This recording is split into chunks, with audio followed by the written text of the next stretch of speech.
Very good morning. ನಾವೆಲ್ಲ almost ಅಲ್ಲೂ ಆಟೋಗಳಲ್ಲಿ ಪ್ರಯಾಣವನ್ನು ಬೆಳೆಸಿರ್ತಕ್ಕಂಥ ನಮ್ಗೆ ಆಟೋಗಳು ಅಂತ ಅಂದಾಗ ಏನಂತ ಅನ್ಸುತ್ತೆ, ಈ ರೀತಿ ಆಟೋಗಳು ಅಷ್ಟೇ. ಆದರೆ ಆಟೋ ರಿಕ್ಷಾಗಳಲ್ಲಿ ಹೋಗ್ಬೇಕಾದ್ರೂ ಕೂಡ ಖುಷಿಯ ವಿಚಾರಗಳು ನಡೆಯುತ್ತೆ. ಸರ್ ಏನು ಸರ್ ಮೈಕೈ ನೋವು ಸರ್, ಅವುಗಳೆಲ್ಲ ಹಿಂಗೆ ನಡೆಯೋಕ್ಕಾಗುತ್ತೆ ಸರ್ ಅಂತ ನಮ್ಮ ಒಂದು ಖುಷಿ. ಆದರೆ ಆಟೋ ರಿಕ್ಷಾದಲ್ಲಿ ಪಯಣವನ್ನು ಬೆಳೆಸಿದಂಥ ಸಂದರ್ಭದಲ್ಲಿ ಯಾವ ರೀತಿ ಕೆಲವೊಂದು ಇಲ್ಲಿ ರಸಪ್ರಸಂಗಗಳು ಅಂದರೆ ಖುಷಿಯ ಒಂದು ನಿಮಿಷಗಳು ಯಾವ ರೀತಿ ನಮಗೆ ಸಿಗುತ್ತೆ, ಯಾವ ರೀತಿ ಖುಷಿಯ ಒಂದು ಘಟನೆಗಳು ಘಟಿಸ್ತವೆ ಅಂತಕ್ಕಂಥದ್ದು ತಿಳಿಸ್ಕೊಡ್ತಾರೆ ಎಚ್ ನರಸಿಂಹಯ್ಯ ಅಂತಕ್ಕಂಥವ್ರು. ಅದು ಯಾವ ರೀತಿ ಇರಬಹುದು, ನಮ್ಗೆ ಏನು ನಾವು ಆಲ್ಮೋಸ್ಟ್ ಆಟೋದಲ್ಲಿ ಪ್ರಯಾಣ ಬೆಳೆಸಿದ್ದೀವಿ, ಅದು ನಮಗಂತಹ ಅನುಭವಗಳಾಗಿಲ್ಲ. ಆದರೆ ನಾನು ಎಚ್ ನರಸಿಂಹಯ್ಯ ಅವರಿಗೆ ಆ ರೀತಿ ಅನುಭವಗಳು ಯಾವ ರೀತಿ ಆಗಿದೆ ಅಂತಕ್ಕಂಥದ್ದನ್ನು ನೋಡೋಣ. ಬೆಂಗಳೂರಿನಲ್ಲಿ ಒಂದು ಕಡೆಯಿಂದ ಇನ್ನೊಂದು ಕಡೆ ಹೋಗೋದು ಒಂದು ಪ್ರಯಾಸದ ಕೆಲಸ, ಇದಂತೂ 100% ಸತ್ಯ.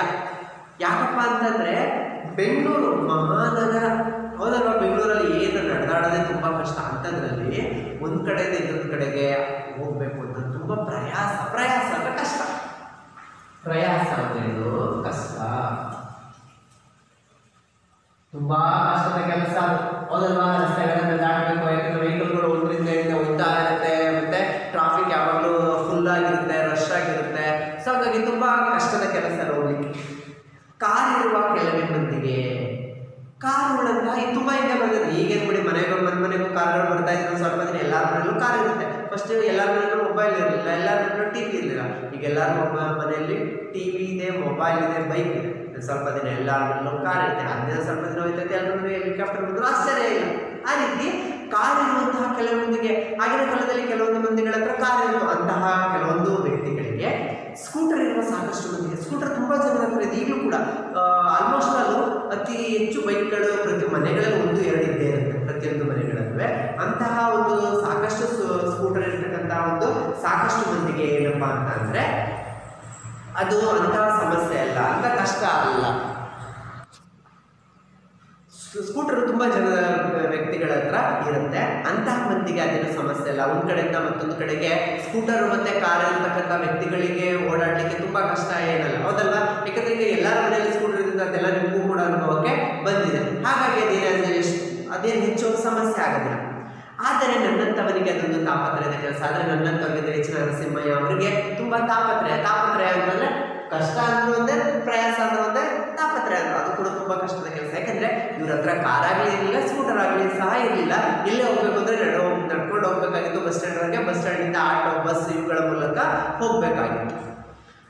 ಸಮೀಪದ ಸ್ಥಳಗಳಿಗೆ ಹೋಗುವಾಗ, ಸಮೀಪದ ಒಂದು ಹತ್ತಿರದ ಒಂದು ಸ್ಥಳಗಳಿಗೆ ಹೋಗಬೇಕಾದ್ರೆ ನಾನು ಸಾಮಾನ್ಯವಾಗಿ ನಡೆದು ಹೋಗುತ್ತೇನೆ. ಇವರು ಎಚ್ ನರಸಿಂಹಯ್ಯ ಅವರು ತುಂಬ ಹತ್ತಿರದ ಒಂದು ಸ್ಥಳಗಳಿಗೆ ಹೋಗಬೇಕು ಅಂತಂದರೆ, ಅಂದರೆ ಊರಿನಲ್ಲಿ ಯಾವ್ದಾರ ದೇವಸ್ಥಾನಗಳಿಗೆ ಹೋಗಬೇಕು ಅಥವಾ ಊರಿನಲ್ಲಿ ಅಂಗಡಿಗೆ ಹೋಗಬೇಕು ಅಂದರೆ ನಡ್ಕೊಂಡು ಹೋಗ್ತಾರೆ. ಆದರೆ ನೀವೊಂಚೂರು ಯೋಚನೆ ಮಾಡಬೇಕು, ಇವತ್ತು ನೀವುಗಳು ಮನೆಯಿಂದ ಅಂಗಡಿಗೆ ಹೋಗುವಂತಂದ್ರೂ ಬೈಕ್ ಬೇಕು, ಗದ್ದೆಗೆ ಹೋಗುವಂತಂದ್ರೂ ಬೈಕ್ ಬೇಕು, ಪ್ರತಿಯೊಂದಕ್ಕೂ ಗಾಡಿ ಮೇಲೆ ಡಿಪೆಂಡ್ ಆಗಿದ್ದೀರಿ, ಹೌದಲ್ವಾ? ಇದನ್ನು ನಾವು ಆಲ್ಮೋಸ್ಟ್ ಕಂಟ್ರೋಲ್ ಮಾಡಬೇಕು. ಹತ್ತಿರದ ಸ್ಥಳಕ್ಕೆ ಹೋಗ್ಬೇಕಾದ್ರೆ ನಡ್ಕೊಂಡೇ ಹೋಗುವಂಥ ಅಭ್ಯಾಸವನ್ನು ನಾವು ರೂಢಿಸ್ಕೋಬೇಕು. ನಡ್ಕೊಂಡು ಹೋಗ್ತಾರೆ. ಸಾಕಷ್ಟು ಕಾಲಾವಕಾಶ ಇಲ್ಲದೆ ಹೋದರೆ ನನಗಿರುವ ಮಾರ್ಗಗಳು, ಆದರೆ ಅತಿ ಹೆಚ್ಚು ಟೈಮ್ ಇಲ್ಲ ಅಂತ ಅಂದರೆ ಜಾಸ್ತಿ ಸಮಯ ಇಲ್ಲ ಅಂತ ಏನಾದರೂ ಅನಿಸಿದ್ರೆ ಇವ್ರಿಗೆ ಇರ್ತಕ್ಕಂಥ 2 ಮಾರ್ಗಗಳು. ನಮ್ಗೆ ಜಾಸ್ತಿ ಟೈಮ್ ಇಲ್ಲ, ಬೇಗ ಎಮರ್ಜೆನ್ಸಿ ಹೋಗಲೇಬೇಕು ಅಂತಂದರೆ ಇವ್ರಿಗೆ 2 ಮಾರ್ಗಗಳಿದೆ. ಏನಪ್ಪ ಅಂತಂದರೆ ಒಂದು ಬಸ್ ಅಥವಾ ಆಟೋ ರಿಕ್ಷಾ, ಮತ್ತು ಒಂದೇನು ಒಂದು ಬಸ್ಸಲ್ಲಿ ಹೋಗ್ಬೋದು ಅಥವಾ ಒಂದು ಆಟೋ ರಿಕ್ಷಾದಲ್ಲಿ ಹೋಗ್ಬೋದು. ಯಾಕಂದರೆ ಬೆಂಗಳೂರು ಮಹಾನಗರ ಅಂತ ನನ್ನ ಮಧ್ಯದಲ್ಲಿ 2 ಕಡೆಗಳಲ್ಲಿ 2 ಸಂದರ್ಭಗಳಲ್ಲಿ, ಎಮರ್ಜೆನ್ಸಿ ಸಂದರ್ಭಗಳಲ್ಲಿ ಬಸ್ಸಲ್ಲಿ ಹೋಗ್ಬೋದು, ಆಟೋದಲ್ಲಿ ಹೋಗ್ಬೋದು. ಬಸ್ಗಳ ಟೈಮ್ ಅನಿಶ್ಚಿತ ಮತ್ತು ತುಂಬ ಕಾಯಬೇಕಾಗಿತ್ತು, ಹೌದು ಅದು ಸತ್ಯ. ಬಸ್ಗಳ ಟೈಮ್ ಅನಿಶ್ಚಿತ ಅಂದರೆ ಕರೆಕ್ಟ್ ಟೈಮ್ ಯಾವುದೇ ಬಸ್ಗಳು ಸಹ ಬರೋದಿಲ್ಲ, ಹೌದಲ್ವಾ? 10 ಬರಬೇಕಾಗಿರೋದು 10ವರೆಗೆ ಬರೋದು. ನಮ್ಮ ಸೈಡು ಬಿಡಿ ಟೈಮ್ಸ್ಗಳಿಗೆ ಕ್ಯಾಚ್ ಆಗ್ತಾ ಇರುತ್ತೆ. ಬಟ್ ಬೆಂಗಳೂರಲ್ಲಿ ಟ್ರಾಫಿಕಲ್ಲಿ ಒಂದು ಕಡೆ ಸಿಕ್ಕಾಕಲ್ತು ಅಂತಂದ್ರೆ ಮುಗ್ದೋಯ್ತು ಸಮಸ್ಯೆ. ಅಲ್ಲೇ 4 ಗಂಟೆ ಎಗ್ರೋಯ್ತು, ಮುಂದೆ ಬರೋಷ್ಟರಲ್ಲಿ ಮುಗಿದು ಸಮಸ್ಯೆ. ಹಾಗಾಗಿ ಅಲ್ಲಿ ಟೈಮು ಅನಿಶ್ಚಿತದ ಗ್ಯಾರಂಟಿ ಇಲ್ಲ. ಮತ್ತು ತುಂಬ ಹೊತ್ತು ಕಾಯಬೇಕು, ಹೌದು ತುಂಬ ಹೊತ್ತು ಕಾಯಬೇಕಾಗಿರ್ತಕ್ಕಂಥದ್ದು. ಆ ನೂಕುನುಗ್ಗಲಲ್ಲಿ ಬಸ್ ಸಂಚಾರ ಬಹಳ ದಸರ. ಅದು ಅಲ್ಲದೆ ಆ ಬಸ್ಗಳು ಏನು ಖಾಲಿ ಇರುತ್ತಾ, ಫುಲ್ ರಶ್ಶು. ಈಗ ನಮ್ಗೆ ಹಳ್ಳಿಗಳ ಸೈಡಲ್ಲಿ ಹಿಂಗೆ ಫುಲ್ ರಶ್ ಆಗಿರುತ್ತೆ, ಅವಾಗ ಬೆಂಗಳೂರು ಕೂಡ ಫುಲ್ ರಶ್ ಆಗಿರುತ್ತೆ. ಅಂತ ನೂಕುನುಗ್ಗಲು ನಿಂತ್ಕೊಳ್ಳೋಕ್ಕೆ ಆಗೋದಿಲ್ಲ ಕೆಲವೊಂದು ಸಂದರ್ಭಗಳಲ್ಲಿ. ಅಂಥದ್ರಲ್ಲಿ ಬಸ್ಗಳಲ್ಲಿ ಪ್ರಯಾಣ ಮಾಡಿಸೋದು ತುಂಬ ದುಸ್ತರ, ಕಷ್ಟದ ಕೆಲಸ. ಇನ್ನು ಉಳಿದಿರುವುದು ಒಂದೇ ಮಾರ್ಗ. ಇನ್ನು ಕೊನೆ ನೋಡ್ಕೊಂಡಿರ್ತಕ್ಕಂಥ ಏಕೈಕ ಮಾರ್ಗ ಯಾವುದು? ಆಟೋ. ಆದರೆ 7 ಟೈಮ್ ಬಂದರೆ ಖಾಲಿ ಇರುತ್ತೆ, ಒಬ್ಬರ ಕೂತ್ಕೊಂಡು ಕೂಡ ಹೋಗ್ಬೋದು. Auto rickshaw. ನನಗೆ ಆಟೋ ರಿಕ್ಷಾ ಕಂಡ್ರೆ ತುಂಬ ಭಯ. ಇವ್ರಿಗೆ ಆಟೋ ರಿಕ್ಷಾ ಕಂಡ್ರೆ ತುಂಬ ಭಯ ಅಂತ. ಯಾಕಪ್ಪ ಭಯ ಪಡ್ಬೇಕು? ನಾವು ಅದ್ರ ಸರ್ ಎಂಥದ್ದಿಲ್ಲ ಸರ್, ನಾವು ಆರಾಮ್ಸೋಗಿ ಬರ್ತೀವಿ ಅಂತ ಹೇಳ್ತೀವಿ. ಆದರೆ ಅವ್ರಿಗೆ ತುಂಬ ಭಯ. ಅವು ಪಾದರಸದಂತೆ ಚಲಿಸುತ್ತವೆ. ಯಾಕೆ ಇವರು ಭಯ? ನಾವು ಪಾದರಸದಿಂದ ಮನ್ಕುರಿ ಥರ ಓಡಾಡ್ತಾ ಇರ್ತಾರೆ. ಪಾದರಸ ನೋಡಿದಿರಲ್ವ ನೀವು? ಮನ್ಕುರಿನ ತುಂಬ ಯಾವಾಗಲೂ ಆಕ್ಟಿವ್ ಆಗಿರ್ತಕ್ಕಂಥದ್ದು. ಸೊ ಆಟೋಗಳು ಎನಿ ಟೈಮ್ ಆಕ್ಟಿವ್ ಆಗಿರುತ್ತೆ. ಆದರೆ ಒಂದು ವ್ಯತ್ಯಾಸ ಏನಪ್ಪ? ಪಾದರಸಕ್ಕೂ ಆಟೋಗೂ ಏನು ವ್ಯತ್ಯಾಸ ಅಂತ ಅಂದರೆ, ಪಾದರಸ ತಗ್ಗಿದ್ದ ಕಡೆ ಹೋಗುತ್ತೆ. ಪಾದರಸ ಅದು ಏನಿರುತ್ತೆ, ಯಾವ ಕಡೆ ಡೌನ್ ಇರುತ್ತೋ ಆ ಕಡೆ ಹರ್ಕೊಂಡು ಹೋಗುತ್ತೆ.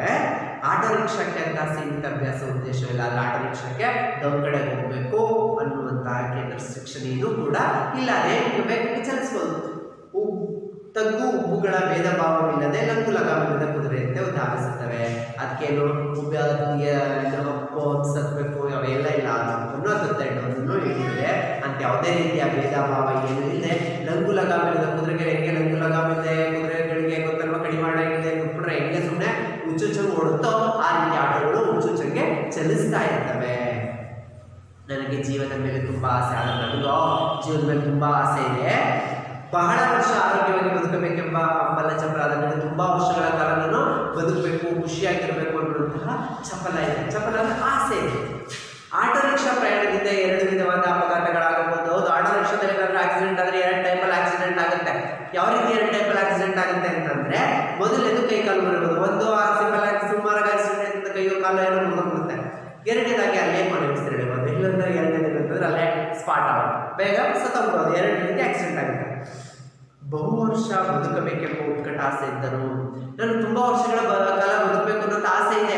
ಆದರೂ ಕೈಕಾಲು ಮುರಿದುಕೊಂಡು ಮೂಳೆ ವೈದ್ಯರ ಕೈಗೆ ಸಿಕ್ಕಿ ದೇಹದಲ್ಲಿ ಗಂಟುಗೊಟ್ಟು ಹಾಕಿಸಿಕೊಂಡು ಬದುಕುವುದಕ್ಕಿಂತ ಅಲ್ಲಿಯೇ ಭಗವಂತನ ಪಾದಾರವಿಂದವನ್ನು ಸೇರುವುದೇ ಲೇಸು ಎಂದು ನನ್ನ ಅಭಿಪ್ರಾಯ. ನನಗೆ ತುಂಬ ದಿನದವರೆಗೆ ಬದುಕಬೇಕು ಅಂತ ಆಸೆ ಇದೆ. ಆದರೆ ಕೈಕಾಲನ್ನು ಆಕ್ಸಿಡೆಂಟ್ ಆಗಿ ಸಣ್ಣದಾಗಿ ಕೈಕಾಲನ್ನು ಮುಟ್ಕೊಂಡು ಆ ಮೂಳೆ ವೈದ್ಯರ ಹತ್ರಕ್ಕೆ ಹೋಗ್ಬಿಟ್ಟು ಆ ಮೂಳೆ ವೈದ್ಯರು ಸಿಕ್ಕಿದ ಕೆಲವು ನೆಟ್ಟು ಬೋಲ್ಟ್ ಎಲ್ಲ ಸಿಕ್ಕಿ ಆಕ್ಸಿಡೆಂಟ್ ಆಯ್ತಾರೆ. ರಾಡ್ಗಳ ತೋರಿಸಿರ್ತಾರೆ, ನೆಟ್ಟು ಬೋಲ್ಟ್ಗಳೆಲ್ಲ ನನಗೆ ಏನು ಹ್ಯೂಮನ್ ಬಾಡಿನ ಒಂದು ರೀತಿ ಮೆಷಿನ್ ಬಾಡಿ ಮಾಡಿ ಕಳಿಸ್ಬಿಡ್ತಾರೆ. ಆ ರೀತಿ ಹಾಕಿಸ್ಕೊಂಡು ಬದುಕೋದಕ್ಕಿಂತ ಅಂದರೆ ಕೈಕಾಲ ಆಡಿಸೋಕ್ಕಾಗಲ್ಲ, ತುಂಬ ಕಷ್ಟ. ಅಂಥ ಕಷ್ಟಗಳನ್ನು ಅನುಭವಿಸೋದಕ್ಕಿಂತ ಅಲ್ಲಿಯೇ ಆ ಒಂದು ಸ್ಥಳದಲ್ಲೇ ಭಗವಂತನ ಪಾದಾರವಿಂದ ಅಂದರೆ ಭಗವಂತನ ಕೈಲಾಸ ಸೇರ್ಕೊಳ್ಳೋದು. ಶ್ರೀಮದ್ ರಮಾರಮಣ ಗೋವಿಂದ ಗೋವಿಂದ ಅಂತೆಲ್ಲ ಹಂಗಂದ್ರೆ ಬೆಟರ್ ಅಂತ ಇವರ ಒಂದು ಅಭಿಪ್ರಾಯ. ಇದೆಲ್ಲವನ್ನು ಗಮನದಲ್ಲಿಟ್ಟುಕೊಂಡು ಇವೆಲ್ಲವನ್ನು ನನ್ನ ಮನಸ್ಸಿನಲ್ಲಿ ಇಟ್ಟುಕೊಂಡು ನಾನು ಅಪಘಾತಗಳಿಂದ ಪಾರಾಗಲು ನನಗೆ ತೋಚಿದ ಎಲ್ಲ ಮುಂಜಾಗ್ರತೆ ಕ್ರಮಗಳನ್ನು ತೆಗೆದುಕೊಳ್ಳುತ್ತೇನೆ. ನಾನು ಏನಿವೆಲ್ಲವನ್ನು ಮೊದಲೇ ಯೋಚನೆಯನ್ನು ಮಾಡಿ ಆ ಆಕ್ಸಿಡೆಂಟಿಂದ ಏನೇನಾಗ್ಬೋದು ಅಂತಕ್ಕಂಥದ್ದನ್ನು ಮೊದಲೇ ತಿಳ್ಕೊಂಡು ಆಕ್ಸಿಡೆಂಟ್ ಆಗೋದಕ್ಕಿಂತ ಮುಂಚೆ ಏನೇನು ನಾನು ಮುಂಜಾಗ್ರತಾ ಕ್ರಮಗಳನ್ನು ಕೈಗೊಳ್ಳಬೇಕು ಅವುಗಳನ್ನ ತಗೋತಾ ಇರ್ತೀನಿ. ಆಟೋ ರಿಕ್ಷಾ ಪ್ರಯಾಣ ವಿಧ ವಿಧವಾದ ಅನುಭವಗಳನ್ನು ತಂದುಕೊಡ್ತೀವಿ. ಆಟೋ ರಿಕ್ಷಾದ ಪ್ರಯಾಣಕ್ಕೆ ಬೇರೆ ಬೇರೆ ರೀತಿಯ ಒಂದು ಅನುಭವಗಳನ್ನು ತಂದುಕೊಟ್ಟಿದ್ದೀನಿ. ಏನೇನು ತಂದುಕೊಡುತ್ತೆ? ಆಟೋ ರಿಕ್ಷಾ ಹತ್ತುವುದಕ್ಕಿಂತ ಮುಂಚೆ ಸ್ವಲ್ಪ ನಿಧಾನವಾಗಿ ಹೋಗಿಸಪ್ಪ ಹೇಳ್ತಾರೆ. ಆಟೋ ರಿಕ್ಷಾ ಹತ್ತೋದಕ್ಕಿಂತ ಮುಂಚೆನೇ ಹೇಳ್ತಾರೆ, ಸ್ವಲ್ಪ ನಿಧಾನಕ್ಕೆ ಹೋಗಪ್ಪ, ನಂಗೆ ತುಂಬ ವಯಸ್ಸಾಗದೆ, ಇನ್ನೂ 50 ಪೈಸೆ ಜಾಸ್ತಿ ಕೊಡುತ್ತೇನೆ ಅಂತ ಹೇಳ್ತಾರೆ. ಇನ್ನೂ 50 ಪೈಸೆ ಬೇಕಾದ್ರೆ ಜಾಸ್ತಿ ಕೊಡ್ತಾರೆ. ನಿಧಾನಕ್ಕೆ ಹೋಗೋ ನನಗೆ ಏನಂತ ಅರ್ಜೆಂಟ್ ಇಲ್ಲ, ನನಗೆ ವಯಸ್ಸಾಗಿದೆ, ಈಗಲೇ ವಯಸ್ಸಾಗಿದೆ, ಬೇಕಾದ್ರೆ 50 ಪೈಸೆ ಇವಾಗುತ್ತೆ ಸರ್. 50 ಪೈಸೆಗೆ ಏನು ಬರುತ್ತೆ ಸರ್? 1 ರೂಪಾಯಿಗೂ ಬರೋದಿಲ್ಲ. 10 ರೂಪಾಯಿ ಇದು ಸ್ವಲ್ಪ ದಿನ ನೀವು 10 ರೂಪಾಯಿ ಕೊಟ್ಟರೆ ಇಸ್ಕೊತಿದ್ದೀರಿ. ಮುಂದೆ ಬರ್ತಕ್ಕಂಥ ಜನ್ರೇಷನ್ 50 ರೂಪಾಯಿ ಅಂದರೆ ಮುಖದ ಮೇಲೆ ಸಿಗ್ತಾರೆ. ತಗೊಂಡು ಬೇಡ. ಹೌದು, ಆದರೆ ಅವ್ರು ಹೇಳ್ತಾರೆ 50 ಪೈಸೆ ಬೇಕಾದ್ರೆ ಜಾಸ್ತಿ ಕೊಡ್ತೀನಿ, ನಾವು ವಯಸ್ಸಾಗೋದು ನಿಧಾನ ಕೊಡಿಸು. ಎತ್ತಿ ಆಗುವುದನ್ನು ತಡೆದುಕೊಳ್ಳುವುದಿಲ್ಲ ಆಗುವುದಿಲ್ಲ ಅಂತ ಒಮ್ಮೆಯಿಂದ ಕೇಳ್ತಾರೆ. ಎತ್ತಿ ಕುಳ್ಕುತ್ತೆ ಆಟೋಗಳು ಸ್ಪೀಡಲ್ಲಿ ಹೋಗ್ಬೇಕಾದ್ರೆ ಒಬ್ಬರೇ ಇರ್ತಾರಲ್ವ, ಎತ್ತಿ ಕುಳ್ತಾ ಇರುತ್ತೆ. ಸೊ ಹಾಗಾಗಿ ಹೇಳ್ತಾ ಇದ್ದಾರೆ, ನಿಂತಾಗದೆಲ್ಲ ತಡ್ಕೊಳ್ಳುವಂಥ ಸಾಮರ್ಥ್ಯ ನನಗಿಲ್ಲ, ನಿಧಾನ ಕೊಡ್ಸಪ್ಪ ಅಂತ. ಅದಕ್ಕೆ ಹೇಳ್ತಾರೆ, ರೀ ಸ್ವಾಮಿ ಸುಮ್ಮನೆ ಕುಳಿತುಕೊಳ್ಳಿ, ರೀ ಸ್ವಾಮಿ ಸುಮ್ಮನೆ ಆಟೋ ರಿಕ್ಷಾ ಡ್ರೈವರ್ ಹೇಳ್ತಕ್ಕಂಥ ಸ್ವಾಮಿ ಸುಮ್ಮನೆ ಕುತ್ಕೊಳ್ರಿ, ನಿಮ್ಮಂಥವರಿಂದಲೇ ಆಕ್ಸಿಡೆಂಟ್ ಆಗೋದು. ಅವ್ರು ಹೇಳ್ತಾರೆ, ನಿಮ್ಮಂಥವ್ರು ಇರೋದ್ರಿಂದ ಆಕ್ಸಿಡೆಂಟ್ ಆಗೋದು. ಹತ್ತೋದಕ್ಕಿಂತ ಮುಂಚೆ ನೀವು ಅವಶ್ಯಕತೆ ಮಾತನಾಡ್ತಾ ಇದ್ದೀರಿ, ನೀವು ಏನೋ ಶುಭ ನುಡಿಯೋ ಸೋಮಾಗ್ರೆ ಗುಬ್ಬೆ ಗಂಟಲೋ ಮಾವ ಅಂತ ಅದರಿಂದ ಆ ರೀತಿ ನೀವು ಮಾತನಾಡ್ತಾ ಇದ್ದೀರಿ. ಹಾಗೆಲ್ಲ ಮಾತಾಡಿ ಸುಮ್ಮನೆ ಕೂತ್ಕೊಳ್ಳಿ, ನಿಮ್ಮಂಥವ್ರಿಂದ ಆಕ್ಸಿಡೆಂಟ್ ಆಗೋದು ಎಂದು ಸಿಡುಕಿ ಕೋಪ ಮಾಡಿಕೊಂಡು ಗಾಡಿ ಸ್ಟಾರ್ಟ್ ಮಾಡಿದ್ರೆ, ಕೋಪವನ್ನು ಮಾಡಿಕೊಂಡು ಗಾಡಿಯನ್ನು ಸ್ಟಾರ್ಟ್ ಮಾಡ್ತಾನೆ. ಇನ್ನೊಂದು ಸಲ ಇನ್ನೊಬ್ಬ ಚಾಲಕ ಹೇಳ್ತಾನೆ, ಇನ್ನೊಂದು ಸಲ ಇನ್ನೊಬ್ಬ ಡ್ರೈವರ್, ಬೇರೆ ಆಟೋ ಡ್ರೈವರ್ ಹೇಳ್ತಾನೆ, ಸ್ವಾಮಿ ನಿಶ್ಚಿಂತೆಯಾಗಿ ಕುತ್ಕೊಳ್ಳಿ ಸ್ವಾಮಿ, ಯೋಚನೆ ನೋಡಿ ಏನೂ ಆಗಲ್ಲ, ಸುಮ್ಮನೆ ನಿಶ್ಚಿಂತೆಯಾಗಿ ಏನು ಯೋಚನೆ ಮಾಡೋದು ಕುತ್ಕೊಳ್ಳಿ, ಏನು ಭಯ ಪಡ್ಬೇಡಿ. ಯಾಕೆ ಭಯ ಪಡ್ತೀರಿ? ನಾನು ಚೆನ್ನಾಗಿ ಓಡಿಸ್ತೀನಿ ಅಂತ ಹೇಳ್ತಿಲ್ಲ ಅವರು. ಆಗೋದನ್ನು ಯಾರು ತಪ್ಪಿಸಲು ಸಾಧ್ಯವಿಲ್ಲ, ಎಲ್ಲ ಹಣ್ಣು ಬರಹ ಹೇಳ್ತಾ ಇದ್ದಾರೆ. ಆಗೋದನ್ನು ತಪ್ಪಿಸೋದಕ್ಕೆ ಯಾರು ಕೈಲಿ ಸಾಧ್ಯ? ಎಲ್ಲನೂ ಮನೆ ಬರ ಆಕ್ಸಿಡೆಂಟ್ ಆಗಬೇಕು ಅಂತ ಮೊದಲೇ ಬರ್ದಿರೋದು ಖಂಡಿತ ಆಕ್ಸಿಡೆಂಟ್ ಆಗಿ ಆಗುತ್ತೆ. ಅದನ್ನು ತಪ್ಪಿಸುವಂಥದ್ದು ಯಾರ ಕೈಲಿಲ್ಲ. ಹಾಗಾಗಿ ನೀವು ಸಮಾಧಾನವಾಗಿರಲಿ. ಎಲ್ಲ ಹಣ್ಣೆ ಬರ ಬದಲಾವಣೆಯಲ್ಲಿ ಆಲ್ರೆಡಿ ಬರೆದಿರುತ್ತೆ. ಹೋಗಬೇಕು ಅಂತ ಇದ್ದರೆ ಎಷ್ಟು ನಿಧಾನವಾಗಿ ಓಡಿಸಿದ್ರು ಅನಾಹುತ ಅದೇ ಆಗುತ್ತದೆ ಹೇಳ್ತಾರೆ.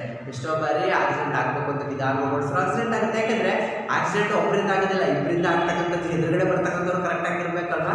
ಸೊ ಹಾಗಾಗಿ ನಿಮ್ಮ ಮನೆಯಲ್ಲಿ ನಿಧಾನ ಓಡಿಸಿದ್ರು ಕೂಡ ಎಷ್ಟೋ ಬಾರಿ ಆಕ್ಸಿಡೆಂಟ್ ಆಗಿಬಿಡುತ್ತೆ. ಮನೆಯಲ್ಲಿ ಮಲಗಿದಾಗ ಆಯಾಸಿದ್ರೆ ಹಾಗೆ ಆಗುತ್ತದೆ ಹೇಳ್ತಾರೆ. ಮನೆ ಮಲಗಿದಾಗ ಆಯಾಸಿದ್ರೆ ಅನಿಸ್ಕೋಗೋದಿಲ್ವಾ, ಎಲ್ಲ ಕಡೆ ಸ್ವಲ್ಪ ನೀವು ಏನು ತಲುಪಿಸ್ಬಿಡಿ, ಚಿಂತೆಯನ್ನು ಮುಟ್ಕೊಳ್ಳಿ ಎಂದು ನಿರರ್ಗಳವಾಗಿ. ಅಂದರೆ ಏನು ನಿರರ್ಗಳವಾಗಿ ಉಸಿರನ್ನೇ ಸ್ಟಾಪ್ ಇಲ್ಲ, ನಾನ್ ಸ್ಟಾಪ್ ಎಕ್ಸ್ಪ್ರೆಸ್ ಥರ ಹೇಳ್ತಾ ಹೋಗ್ತಾರೆ. ಈ ಧರ್ಮಭೂಮಿಯ ಸಂಜಾತದಲ್ಲಿ ಅಂದರೆ ನಮ್ಮದು ಧರ್ಮಭೂಮಿ, ಧರ್ಮ ಸಂಸ್ಥಾಪನೆಗೋಸ್ಕರ ಹುಟ್ಟಿರ್ತಕ್ಕಂಥ ಜನರು ಇಲ್ಲಿದ್ದಾರೆ. ಅಂತಹ ಭೂಮಿಯಲ್ಲಿ ಹುಟ್ಟಿರ್ತಕ್ಕಂಥ ಸಂಜಾತರು ಅಂದರೆ ಹುಟ್ಟಿರ್ತಕ್ಕಂಥವ್ರು. ಅದರಲ್ಲಿ ರಕ್ತಗತವಾಗಿರುವ ಕರ್ಮ ಸಿದ್ಧಾಂತವನ್ನು ಬೋಧಿಸಲು ಮೊದಲು ಮಾಡಿದ. ನಮ್ಮಲ್ಲಿ ಒಂದು ಕರ್ಮ ಸಿದ್ಧಾಂತ ಏನೇನು ಆಗೋದನ್ನು ಯಾರು ಕೂಡ ತಪ್ಪಿಸೋದಕ್ಕೆ ಆಗಲ್ಲ. ಭಗವಂತ ಮುಂದೆ ಬಂದ್ಬಿಟ್ಟು ಅವ್ನು ಏನೇನಾಗಬೇಕು ಅಂತ ಅದು ನಡೆದೇ ನಡೀತಿರ್ತಕ್ಕಂಥ ನಮ್ಮೊಂದು ಕರ್ಮ ಸಿದ್ಧಾಂತ. ಅದನ್ನು ಮೊದಲು ಹೇಳೋದಕ್ಕೆ ಶುರು ಮಾಡಿದ್ರೆ ಎಲ್ಲ ಕೆಲವು ಫಾರಿನಲ್ಲೆಲ್ಲ ಯಾರು ಮಾಡೋದಿಲ್ಲ, ನಮ್ಮ ಇಂಡಿಯಾಕ್ಕೆ ಮಾತ್ರ ಆ ರೀತಿ ಯೋಚನೆಯನ್ನು ಮಾಡ್ತಕ್ಕಂಥದ್ದು. ಅಪಘಾತಕ್ಕೆ ನಾವಾಗಲಿ ವೇಗವಾಗಲಿ ಕಾರಣವಿಲ್ಲ.